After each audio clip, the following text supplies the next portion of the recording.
No one on that battlefield expected a human to save an alien that day. The official order was simple: human survivors only. But war has a strange way of testing the small lines inside a person's heart. And on that burning world, when every soldier was told to move on and leave the enemy behind, one human made a choice that no alien strategist had ever predicted. The bombardment stopped suddenly. Not slowly. Not fading away like a storm. It stopped the way arguments sometimes do, abruptly, leaving behind a heavy silence and the uncomfortable feeling that something important had just been broken.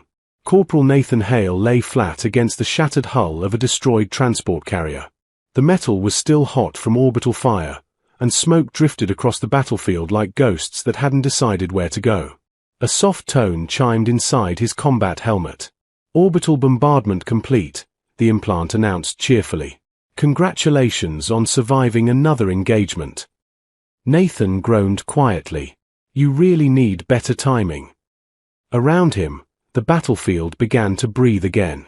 Human dropships roared overhead, engines slicing through the sky like thunder. Soldiers moved carefully through the wreckage, scanning for survivors. Their boots crushed glass, armor fragments, and things no one wanted to look at too closely. "Standard sweep," Sergeant Kira Dunn ordered through the comm channel. Her voice was calm and sharp, the voice of someone who had survived too many battles to waste time with emotion. "Human survivors only. Tag and move." Nathan pushed himself up and stepped forward. His rifle hung steady in his hands while his visor scanned the ruins around him. The Authari invasion had started 3 days ago. Their ships had appeared without warning, sleek, silver vessels sliding out of folded space like knives pulled from darkness. Cities had burned. Satellites had fallen. For a moment, humanity had thought it might lose everything. But humans had a strange habit of refusing to disappear. Now the battlefield was quiet again. Too quiet. Nathan's visor scanned the ground and highlighted fading heat signatures. Most of them were already cooling. Then one flickered. A small signal under a collapsed plate of metal. Nathan almost ignored it.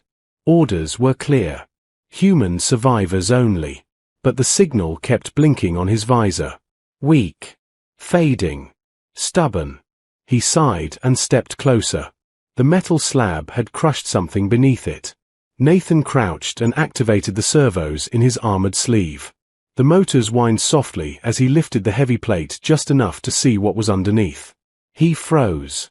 The armor beneath the metal was not human. It had smooth, organic curves instead of the hard edges used by human military gear. The surface shimmered faintly even under the dust and ash. An Authari. Nathan carefully pushed the metal aside. The alien beneath it looked strangely familiar. Her face had a shape almost human, soft features, pale skin, but her ears were long and elegant, tapering back along her head like delicate blades of glass. They twitched slightly. Her eyes opened. Bright violet. Sharp. Aware.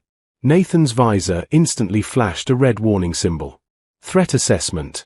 Unknown. The translator inside his helmet struggled for a moment before producing a sentence in his ear. "You are standing on my arm." Nathan blinked and looked down. "Oh," he said quickly, stepping back. "Sorry about that." The alien woman tried to move. Nothing happened. Her body remained still below the waist. She tried again, muscles tightening in silent effort. When nothing responded, the realization passed across her face like a slow wave. Paralysis. She didn't scream. She didn't panic. She simply breathed in slowly and studied Nathan like he was an unexpected puzzle. "Report." Sergeant Dunn's voice came through the comm channel. Nathan hesitated. He looked down at the alien woman again. She watched him calmly, violet eyes focused on his face. Her long ears trembled slightly, reacting to sounds beyond human hearing. "Negative on survivors in my sector," Nathan said. There was a pause. Then Dunn replied, "Copy that. Move to the ridge." The channel went silent. Nathan lowered his rifle and looked at the alien again. "This is a terrible decision," she said softly once the translator stabilized her voice. "Probably," Nathan admitted. He crouched beside her and activated a medical scan. The results appeared across his visor. Severe neural damage along the spine. Mobility loss below the waist. Recovery chances extremely low. You should leave, she said calmly. Your people will return soon. Yeah, Nathan replied. They're very organized about that. He didn't move. Instead, he gently touched her shoulder. Can you feel this? Yes. He moved his hand slightly lower. Yes. Lower still. No. The alien closed her eyes briefly, processing the information like someone filing away an unpleasant report. Fantastic, Nathan muttered. He stared at the battlefield for a long moment. Dropships were getting closer. Searchlights began sweeping across the smoke. Time was running out. Finally, Nathan sighed and slid his rifle onto his back. Then he carefully placed one arm under the alien's shoulders and the other beneath her legs. She was lighter than he expected. Her armor whispered softly against his gauntlets as he lifted her. Put me down, she said immediately. Can't, Nathan replied. That is illogical. Absolutely. Her ears brushed lightly against his collar as he adjusted her weight. She tilted her head slightly, listening. Your heart rate is elevated, she observed. You're very observant for someone being kidnapped. I'm not being kidnapped. Give it a minute. Nathan began running. Behind him, searchlights swept across the battlefield. Human patrol drones buzzed through the air, scanning every inch of the ground. He headed toward the remains of an old survey vehicle half buried near a rocky ridge. You are committing treason, the alien woman said calmly. Technically, Nathan replied between breaths, this falls under extremely bad decision-making. They reached the vehicle. Nathan kicked the hatch open and climbed inside.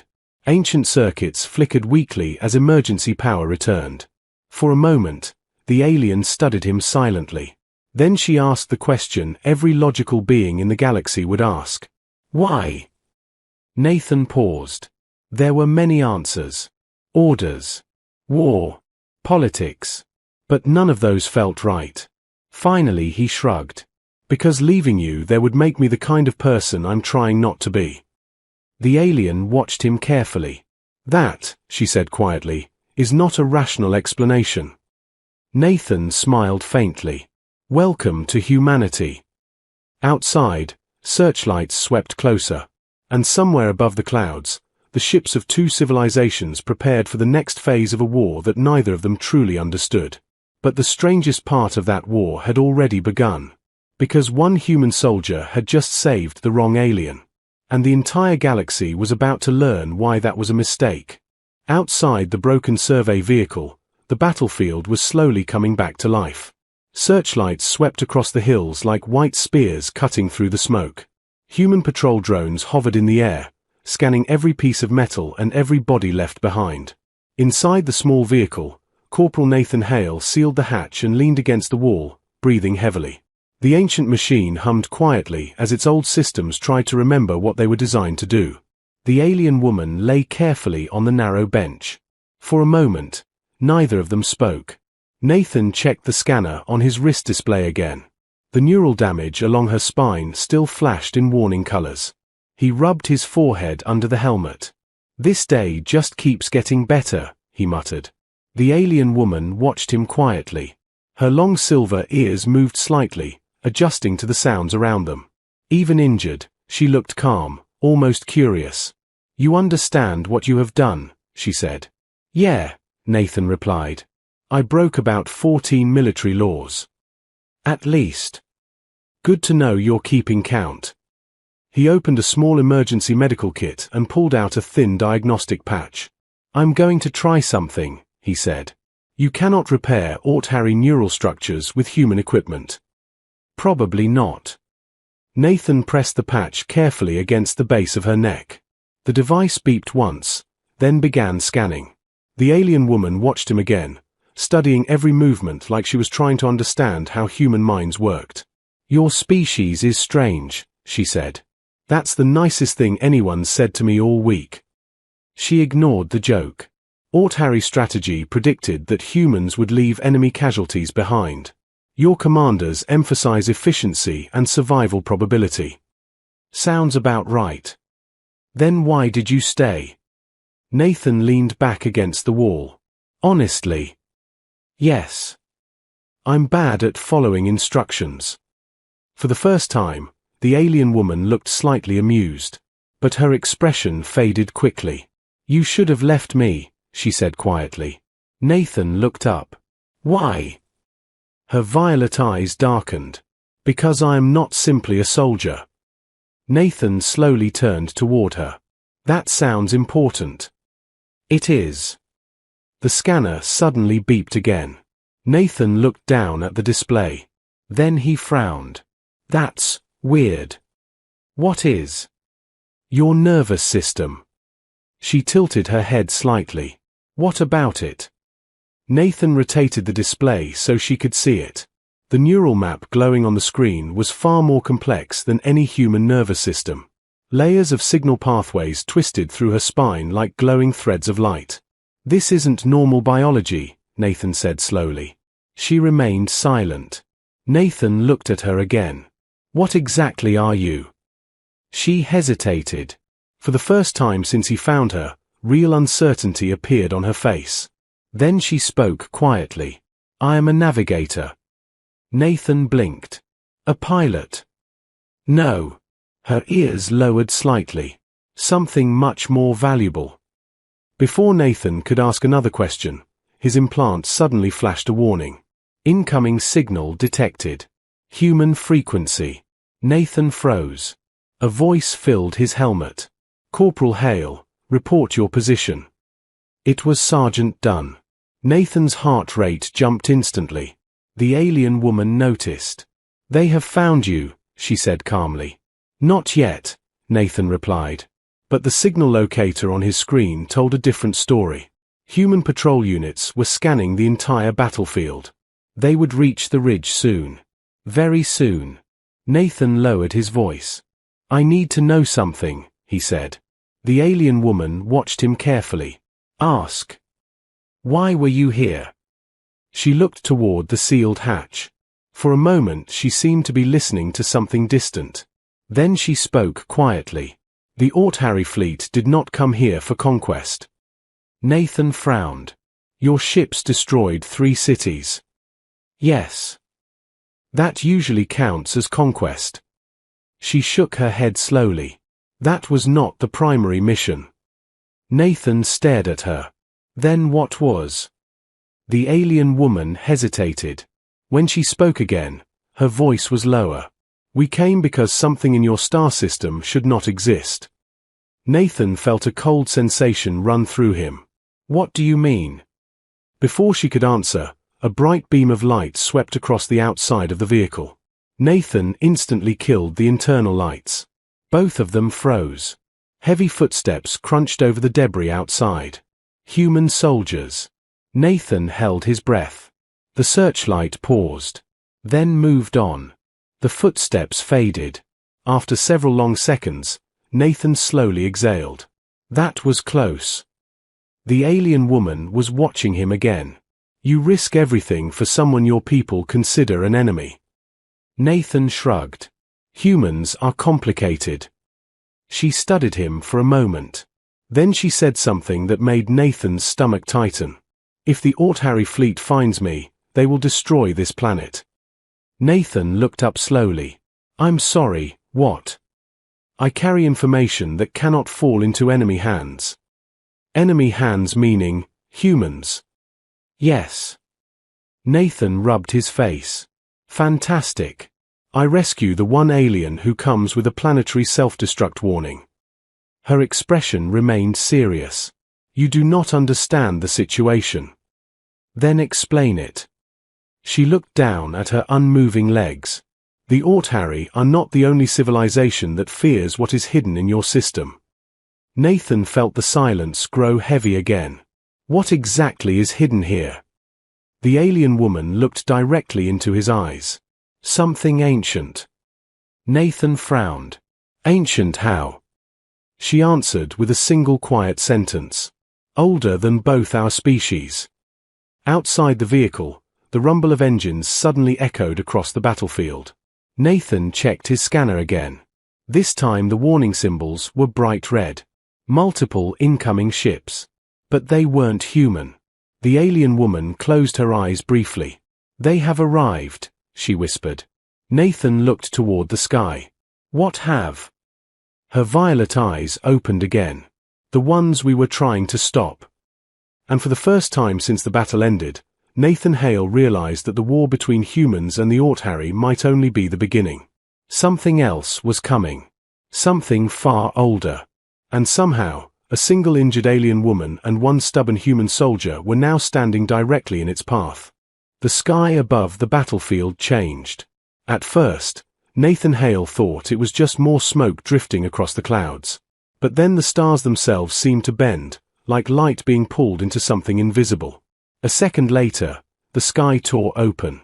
3 massive shapes slid silently out of the darkness of folded space. They were not Authari ships.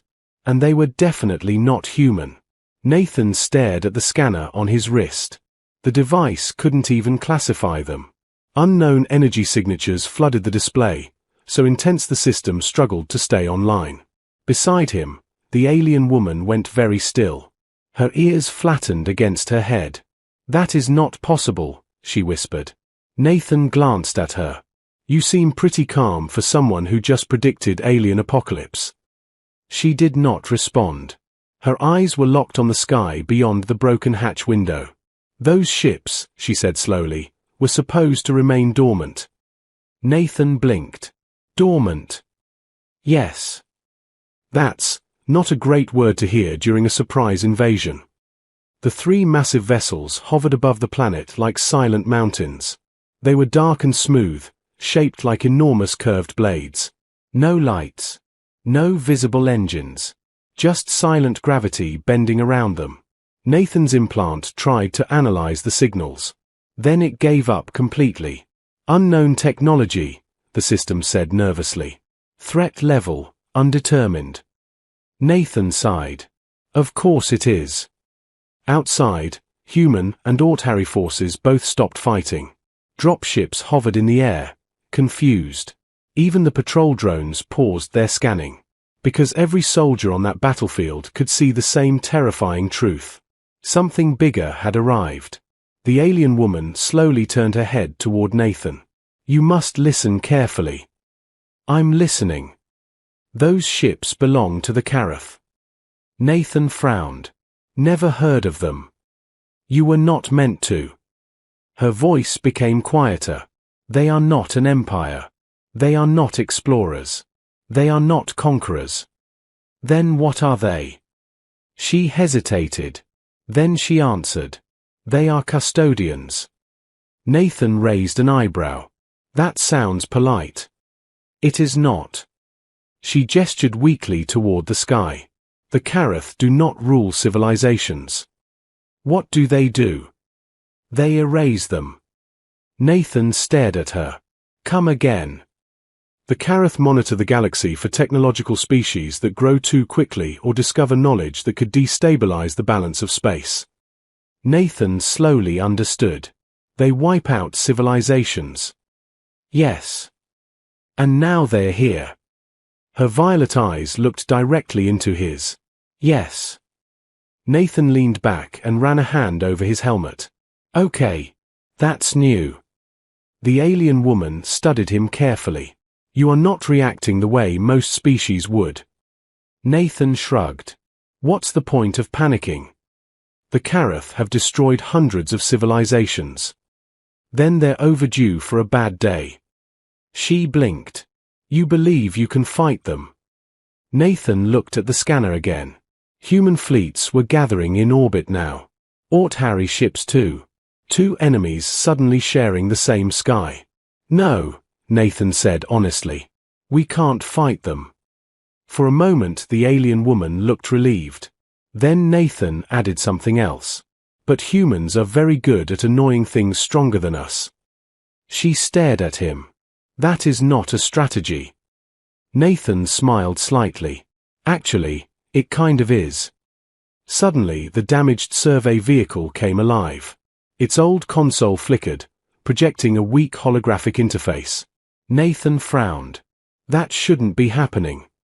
The alien woman's eyes widened. It is responding to me. What? My neural network is interacting with the machine. Nathan stepped closer. The console began displaying strange symbols. Alien symbols. But they weren't taught Harry. They matched the energy signatures of the ships above the planet. Nathan felt his stomach tighten. Those are Kareth symbols. Yes. She looked at the interface carefully. Then her eyes widened even more. I understand now. Nathan crossed his arms. Understand what? She looked at him slowly. The reason the Harry came to your system. Nathan waited. Her voice dropped to a whisper. Your planet is not the target. Nathan frowned. Then what is? She pointed weakly at the sky. You are. Nathan blinked. Humans. Yes. The silence inside the vehicle became heavy. The Kareth detected something unusual about your species, she continued. What? You innovate too quickly. Nathan laughed softly. That's a weird reason to delete a civilization. You created faster-than-light communication in only 70 years. Lucky guess. You built artificial intelligence that evolves. Nathan shrugged. Still working on that one. You reverse-engineered alien technology in less than a decade. Nathan paused. Okay, that one was impressive. The alien woman leaned closer. The Kareth believe humanity will eventually break the technological limits they enforce across the galaxy. Nathan smiled slightly. So they're afraid of us? Yes. Nathan looked up toward the sky again. 3 ancient ships waiting in silence. He sighed. Well, that's flattering. Her ears twitched. You still do not understand. Then explain. Her voice grew serious. If the Kareth decide humanity is too dangerous. Nathan nodded slowly. They erase us. Yes. For a moment neither of them spoke. Then Nathan suddenly started laughing. The alien woman looked confused. Why are you laughing? Nathan wiped a tear from his eye. Because they made a mistake. What mistake? Nathan tapped the side of his helmet. Humans don't survive by being the strongest species. She waited. Then how? Nathan smiled. We survive by cheating. The alien woman blinked. That is not reassuring. Nathan stood up and began working on the old console. What are you doing? Calling someone. Who? Nathan opened a secure communication channel. This is Corporal Hale, he said calmly. I think I just figured out why the galaxy is scared of us. There was a pause. Then Sergeant Dunn's voice answered. This had better be good, Hale. Nathan looked once more at the massive ships above the planet. Then he grinned. Tell the fleet to stall the big scary aliens for about 10 minutes. 10 minutes? Yeah. What are you planning? Nathan glanced at the alien woman beside him. Then he answered with quiet confidence. Something extremely human. Above the planet, the ancient Kareth ships began powering their weapons. They believed humanity was about to be erased. But what they didn't understand was something every human child eventually learns. Humans are terrible at surrendering. And even worse at following the rules of the universe. The galaxy had come to judge humanity. But in a few minutes, humanity was going to surprise it.